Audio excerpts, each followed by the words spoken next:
Clémence, Koh-Lanta, la nourriture devient notre principal sujet de conversation.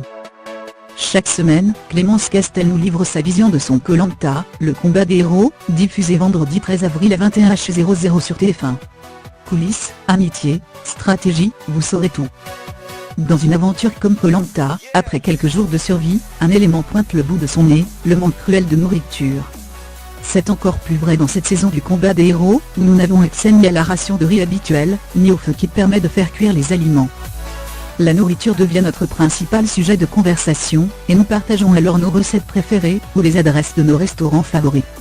Personnellement, j'ai même régulièrement rêvé de spaghetti carbonara pendant mes courtes nuits sur le camp. Ces discussions font autant de bien que de mal, car en dehors des récompenses gagnées lors des jeux de confort, les menus sont plus que frugaux.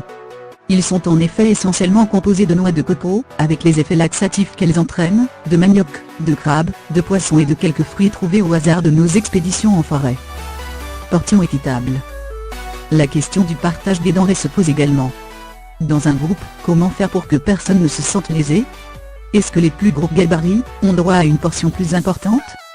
Au fil de mes 3 aventures, je me suis aperçu que pour qu'il n'y ait pas de problème, il était important de faire des portions les plus équitables possibles. Ensuite, pourquoi ne pas faire un tirage au sort, afin d'éliminer toute suspicion de favoritisme? Le mental à rude épreuve. Ces restrictions sont plus difficiles à gérer pour certains aventuriers que pour d'autres. Le manque de nourriture affaiblit d'abord l'organisme, mais il atteint également le mental.